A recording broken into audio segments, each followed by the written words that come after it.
Hello दोस्तों, नमस्कार। स्वागत है आपका हमारे YouTube channel student rising point में। आज हम यूनिट डिजिट से संबंधित कुछ नए प्रकार के क्वेश्चनों को लेकर आए हैं आपके सामने। जो क्वेश्चन है आपके पास फैक्टोरियल वाले, यानी इस प्रकार का चिन्ह दिखे या इस प्रकार का चिन्ह दिखे, ये कौन सा चिन्ह होता है? फैक्टोरियल का चिन्ह होता है। और इसका मतलब क्या होता है, चलिए जानते हैं। इस जो ये जो चिन्ह है, देखो ये चिन्ह है आपके फैक्टोरियल का, या इसको ऐसे भी लिखा जा सकता है। ये किसका चिन्ह है? फैक्टोरियल का। इसको बोलते हैं फैक्टोरियल, यानी इसे कहा जाता है फैक्टोरियल। फैक्टोरियल क्वेश्चन कैसे किए जाते हैं? जैसे मैंने लिख दिया वन, वन का फैक्टोरियल, इसका मतलब हो गया वन। टू का फैक्टोरियल, टू का फैक्टोरियल मतलब हो गया वन इंटू टू, यानी ये जैसे संख्या जहां तक है वहां तक आपको जाना है। ठीक है। अब जैसे मैंने लिख दिया थ्री का फैक्टोरियल, तो थ्री का factorial one into two into three. Four का factorial, four, one into two into three into four, यानी फैक्टोरियल जिसके साथ फैक्टोरियल लगा हुआ है वहां तक आपको जाना है। मैंने लिख दिया फाइव का factorial, one into two into three into four into five. ठीक है। अब ये देखो, वन का फैक्टोरियल वन, टू का फैक्टोरियल टू, थ्री का फैक्टोरियल क्या आ जाएगा सिक्स, फोर का फैक्टोरियल कितना आएगा, ये हो जाएगा छह छक्का 24, और ये कितना हो जाएगा, ये हो जाएगा 120। ठीक है। अब देखो, यहां तक देखो, ये संख्या है क्या चार से विभाजित है? नहीं है। यहां से देखो, चाहे कौन सी भी संख्या देख लो, चार से देखो, ये फैक्टोरियल चार, फैक्टोरियल चार के बाद देखो one into two into three into four, इसका डिवाइड करेंगे फोर से, तो क्या आएगा, फोर से फोर कट जाएगा, यानी ये जो फैक्टोरियल चार है वो चार से विभाजित है। उसके बाद देखो पांच का फैक्टोरियल, पांच का फैक्टोरियल क्या है, one into two into three into four into five, इसको चार से विभाजित करेंगे, चार से चार कट जाएगा। अब इसके बाद देखो छह, अब जैसे मान लो 24 का फैक्टोरियल है, 24 का फैक्टोरियल इसका मतलब one into two into three into four into five into, यानी आपको 24 तक जाना है। तो अब इसको अगर आप चार से भाग लगाओगे तो ये कट जाएगा, चार से पूरा पूरा भाग चला जाएगा, यानी चार से पूरा पूरा भाग चला जाएगा। यानी कहने का मतलब फैक्टोरियल चार या उसके बाद वाली जितनी भी संख्या है वो चार से विभाजित है। यानी अगर फैक्टोरियल पांच है, चार के बाद, फैक्टोरियल चार के बाद जो भी संख्या है, यानी आपको इतनी बड़ी संख्या दे दी और इसके साथ क्या लगा दिया, फैक्टोरियल लगा दिया, इसका मतलब इसमें अगर आप चार का भाग दोगे तो पूरा पूरा जाएगा, यानी चार से क्या हो जाएगी, विभाजित हो जाएगी। क्या हो जाएगी, विभाजित। कहने का मतलब है फैक्टोरियल पांच, फैक्टोरियल चार के बाद जितनी भी संख्या है वो किससे विभाजित होती है, चार से विभाजित होती है। तो यहाँ पर देखो 39 की पावर तीन फैक्टोरियल, फैक्टोरियल को ऐसे भी लिखा जा सकता है और इस प्रकार से भी लिखा जा सकता है। ठीक है। अब तो यहाँ देखो 9 की पावर तीन फैक्टोरियल, तीन फैक्टोरियल का मान कितना होता है, छह होता है। ठीक है। तो इसका मतलब तीन फैक्टोरियल का मान कितना होता है, छह। तो 9 की पावर कितनी है, छह। 9 की पावर सम संख्या, इसका मतलब इकाई का अंक क्या आएगा, नाइन की पावर सम में हो तो इकाई का अंक कितना आता है, एक। नाइन के ऊपर विषम हो तो इकाई का अंक क्या आता है, नौ। ठीक है। यानी इकाई का अंक क्या आएगा आपके पास, इकाई का अंक है वो कितना आएगा, एक आएगा। ठीक है। अब यहाँ पर देखो 93 की पावर टू फैक्टोरियल, यानी तीन की पावर कितनी, टू फैक्टोरियल का मान कितना होता है, टू, प्लस चार की पावर 43 फैक्टोरियल। मैंने कहा था चार के बाद जितने भी फैक्टोरियल है वो चार से क्या होते हैं, विभाजित होते हैं। इसका मतलब चार की पावर क्या लिख सकते हैं, चार। तीन की पावर दो का मतलब हो गया नौ। ठीक है। और चार की पावर चार, चार की पावर चार का मतलब हो गया चौसठ। चार की पावर सम संख्या, इसका मतलब इकाई का अंक क्या आएगा, छह आएगा। ठीक है। इनको जोड़ो कितना आएगा, 15। 15 में इकाई का अंक कितना है, पांच। पांच इसका क्या होगा, इकाई का अंक। ठीक है। अब देखो ये आ गया आपके पास इतना बड़ा क्वेश्चन, 54 की पावर 21 फैक्टोरियल, चार की पावर 23 फैक्टोरियल, 64 की पावर कितनी आ गई, 23 फैक्टोरियल।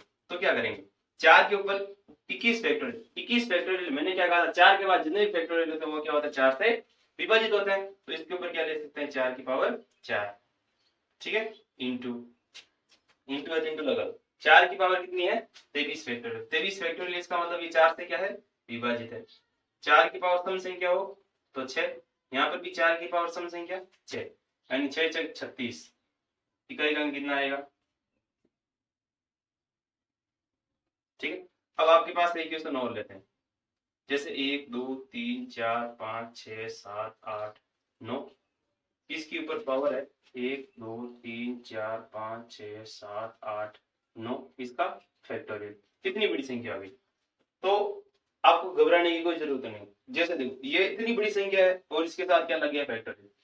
कितनी भी बड़ी संख्या अगर वो 4 से बड़ी है तो फैक्टोरियल क्या होगा, 4 से विभाजित होगा। यानी अपने को इस बड़ी संख्या से कोई मतलब नहीं, 9 की पावर क्या लेनी है, इतना फैक्टोरियल। और ये आपको पता है 4 से पूरा विभाजित, इसका मतलब 9 की पावर क्या लेंगे, 4। और 9 की पावर सम संख्या है, इसका मतलब इकाई का अंक कितना आएगा, 1।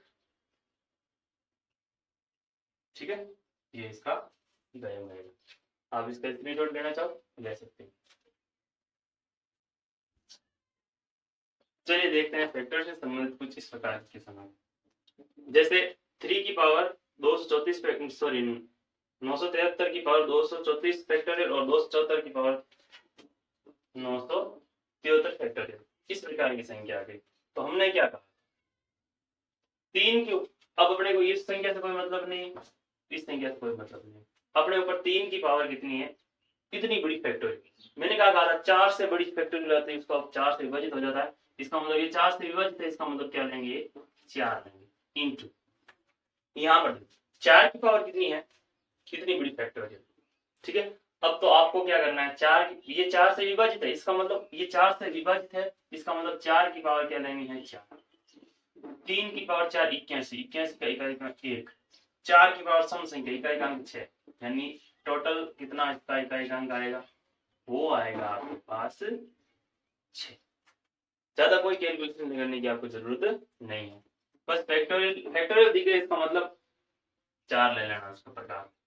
वो भी ध्यान रखना 3 तक, 3 से ज्यादा होता भी 4 लेना, वरना नहीं लेना। आगे देखो 222 सर 2022 2222 है, 2222 की फैक्टोरियल पावर है जो 2222 है।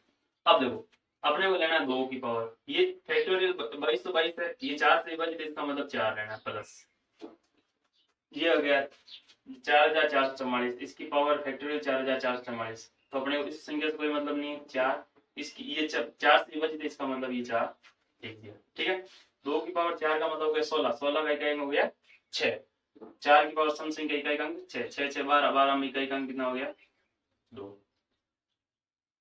ये इसका आंसर है। फैक्टोरियल वाले क्वेश्चन और ज्यादा इजी हो जाते हैं। अब देखो ये थोड़ी सी कुछ अच्छी वाली चीज है, देखो एक का फैक्टोरियल कितना होता है, 1 का फैक्टोरियल, इसका मतलब 1, 2 का फैक्टोरियल, इसका मतलब 1 इंटू 2, यानी कितना आ गया 2, 3 का फैक्टोरियल 1 इंटू 2 इंटू 3, यानी आ गया 6, 4 का फैक्टोरियल यानी 1 इंटू 2 इंटू 3 इंटू 4, यानी आ गया 24, 5 का फैक्टोरियल 1 इंटू 2 इंटू 3 इंटू 5, यानी आ गया 120, 6 का factorial 1 into 2 into 3 into 4 into 5 into 6, यानी 720। अब देखो यहाँ पर गौर करने वाली चीज है कि 5 का फैक्टोरियल में इकाई का अंक क्या आया, 0। 6 का फैक्टोरियल में इकाई का अंक क्या आया, 0। इसका मतलब 5 से बड़े जितने भी फैक्टोरियल होंगे उनका इकाई का अंक क्या आने वाला है, 0 आने वाला। कैसे 0 आने वाला, मैंने आपको शुरुआत में बताया था, 5 है, 5 के साथ में अगर कोई इवन नंबर है, 5 के साथ में कोई अगर सम संख्या है तो उसका इकाई अंक क्या आने वाला है, इकाई अंक क्या आएगा 0। और 5 के साथ विषम संख्या है तो इकाई का अंक क्या आएगा 5। इसका मतलब आप कितना भी बड़ा फैक्टोरियल लोगे यहां तक तो संख्या आएगी, इसका मतलब 5 के साथ इवन नंबर आ गया, इसका इकाई अंक क्या आएगा 0। यानी 5 से बड़ी जितनी भी संख्या है उसके इकाई का अंक क्या आने वाला, फैक्टोरियल में उसके इकाई का अंक आने वाला है 0 आने वाला। तो आपको ज्यादा घबराने की जरूरत नहीं है। 1 का फैक्टोरियल 1, 2 का फैक्टोरियल 2, 3 का फैक्टोरियल 6, 4 का फैक्टोरियल कितना है 24, 24 का क्या ले लो 4 ले लो। अब 5 के बाद जितने भी फैक्टोरियल उनका इकाई का अंक क्या आने वाला है, मैंने आगे तक जाने की कोई जरूरत नहीं है। अब इनको जोड़ दो, 6 4 10, ये तो कट गया, इकाई का अंक क्या आएगा 0, 1 और 2 कितने हो जाएंगे 3, यानी टोटल जो परिणाम इकाई का अंक क्या आएगा वो 3 आएगा। ठीक है, अब इसी प्रकार से ये क्वेश्चन हो जाएंगे। आगे देखो 1 फैक्टोरियल 1, इकाई का अंक क्या आने वाला है a का स्क्वायर, 2 2 का फैक्टोरियल कितना होता है 2, 2 का स्क्वायर, 3 का फैक्टोरियल कितना होता है 6, 6 का स्क्वायर, 4 का फैक्टोरियल कितना है 24, 24 का इकाई अंक ले लो 4, इसका क्या है स्क्वायर। बाकी देखो यहां से लेकर यहां तक इकाई का अंक क्या आने वाले हैं 0, उनका स्क्वायर और कोई फर्क नहीं पड़ता। a का स्क्वायर 1, 2 का स्क्वायर 4, 6 का स्क्वायर 36, इकाई का अंक 6, 4 का स्क्वायर 16, इकाई का अंक 6। ये देखो 6 4 10 कट गए, क्योंकि 10 का इकाई अंक क्या था 0, 1 और 2 6 और 1 कितने हो गए 7, यानी इसका इकाई का अंक कितना आएगा 7। ठीक है, आप इसका स्क्रीनशॉट लेना चाहो तो ले लीजिए। चलो देखते हैं इन क्वेश्चनों को। यहाँ देखो 30 की पावर 2720 में सबसे दाएं अशून्य अंक क्या? अशून्य अंक का मतलब होता है शून्य के अलावा अंक। एग्जाम्पल के लिए देख लीजिए आप, जैसे मैंने कहा भैया 40 है, 40 की पावर 2, 40 की पावर 2, 40 की पावर 2 कितनी होती है 40 इंटू 40 कितना आ जाएगा 1600। अब बताओ अशून्य का मतलब होता है शून्य को छोड़कर दाएं से मतलब दाएं देखो, इधर से गिनेंगे संख्या होती है कोई भी, जैसे मान लो ये संख्या है, इधर से गिनेंगे तो इसका मतलब कौन सा है भैया बाएं से। कहां से? ये जो चीज है वो कहां से गिनी जाएगी बाएं से, और इधर से गिनेंगे तो कौन सा गिना जाएगा भैया दाएं से। ठीक है, अब इधर देखो दाएं से देखना है, कहां से देखना है दाएं से अशून्य अंक, दाएं से चलना है अशून्य अंक देखना है। अशून्य अंक कितना है 6, अशून्य अंक कितना है 6। अब आप इसका अगर आपको मान लो इतनी बड़ी संख्या दे रखी है और आपको अशून्य अंक नहीं पता तो आप क्या कीजिए शून्य को काट कर फिर स्क्वायर कीजिए, 4 शून्य को काट कर कितना बच गया 4, 4 से कितना होता 16, तो इकाई अंक जो अशून्य अंक वो कितना आएगा 6 आएगा। उसी प्रकार यहाँ यहाँ पर कितना है 30, 30 में 0 को काट दीजिए, फिर इसके ऊपर कितनी पावर है उसको देखिए, 3 के ऊपर कितनी पावर है अपने पास 2720, क्या ये 4 से विभाजित है? देखो पीछे क्या आ गया 20, मैंने क्या कहा था 4 से विभाजित है, उसके लिए आपको पीछे वाले सिर्फ 2 अंक याद देखने थे, 2 संख्या की 2 अंक देखने, 2 अंक कौन से हैं 20, 20 4 से विभाजित, इसका मतलब पूरी संख्या 4 से विभाजित है, 4 से विभाजित है तो इसके ऊपर क्या लेंगे हम पावर में 4 लेंगे, तो 3 की पावर 4 81, यानी इकाई का अंक क्या आ गया आपके पास 8, 81 का इकाई अंक कितना आ गया 8। अब यहाँ देखो निम्न में से कौन सा पूर्ण वर्ग संख्या का इकाई अंक नहीं हो सकता? दुनिया में देखो तुम्हारे पास जितनी भी वर्ग संख्याएं हैं, जितनी भी वर्ग संख्याएं, वर्ग संख्याओं का मतलब होता है जो किसी न किसी का वर्ग है, जैसे 1 का स्क्वायर 1, 2 का स्क्वायर 4, 3 का स्क्वायर 9, 4 का स्क्वायर 16, 5 का स्क्वायर 25, 6 का स्क्वायर 36, 7 का स्क्वायर 49, 8 का स्क्वायर 64, 9 का स्क्वायर 81, 10 का स्क्वायर 100, 11 का स्क्वायर 121, 12 का स्क्वायर 144, 13 का स्क्वायर 169, 14 का स्क्वायर 196, 15 का स्क्वायर 225, 16 का स्क्वायर 256, यानी इतने स्क्वायर है। और भी बहुत सारे होते हैं लेकिन इतने स्क्वायर आपको मालूम पड़ जाएगा। क्या क्या आ रहे हैं, कौन कौन से अंक आ रहे हैं, 1 आ रहा है, 4 आ रहा है, 9 आ रहा है, 6 आ रहा है, 5 आ रहा है, 6 वापस आ गया, वापस आ गया 6, देखो 6 आ गया, वापस 9 आ गया, वापस 4 आ गया, वापस 1 आ गया, 0 आ गया। कहने का मतलब आपको पूर्ण वर्ग संख्या के, किसके पूर्ण वर्ग संख्या, अगर आपको कोई पूर्ण वर्ग संख्या है का इकाई अंक कौन कौन सा नहीं दिख रहा है? क्या यहाँ पर आपको 2 दिख रहा है? नहीं। क्या यहाँ आपको 3 दिख रहा है इकाई का अंक? कभी नहीं। क्या यहाँ आपको 7 दिख रहा है ही नहीं। क्या आपको 8 दिख रहा है ही नहीं। तो ध्यान रखना दुनिया में जितनी भी संख्याएं पूर्ण वर्ग संख्याएं, पूर्ण वर्ग संख्या मतलब ये वाली संख्या इधर वाली, ये संख्याएं इनके इकाई के अंक में कभी भी इकाई का अंक कभी भी क्या नहीं हो सकता, 2 3 7 और 8 नहीं हो सकता। कोई भी अगर पूर्ण वर्ग संख्या है तो उसका इकाई का अंक 2 3 7 और 8 कभी भी नहीं हो सकता। तो इसमें देखो क्या सवाल पूछा गया, निम्न में से कौन सा पूर्ण वर्ग संख्या का इकाई अंक नहीं हो सकता? तो 4 हो सकता है, 6 हो सकता है, 5 हो सकता है, और कौन सा नहीं हो सकता? 3 नहीं हो सकता। ठीक है, तो यहाँ देखो यहाँ पर देखो पावर लगाया कोष्ट लगाया, इसका मतलब क्या होगा 137 में नहीं लेना, आपको क्या लेना है फिर 7 लेना है। 7 की पावर क्या लेना है 13 इंटू 47, ठीक है, गुणा होंगे भाई आपस में, पावर की पावर क्या होती है मल्टीप्लाई होती है। अब देखो 13 में 4 का भाग लगाएंगे, रिमाइंडर कितना बचेगा 1। 47 में 4 का भाग लगाएंगे, रिमाइंडर कितना बचेगा 44, 11 बार जाएगा 44, पीछे बचेगा 3, यानी 7 की पावर 3। 7 की पावर 3 का मतलब 343, और इकाई का अंक क्या आएगा आपके पास 3 आएगा, यानी ये आने वाला है आपके पास इकाई का अंक, ठीक है। ये देखो इतनी बड़ी संख्या दे रखी है।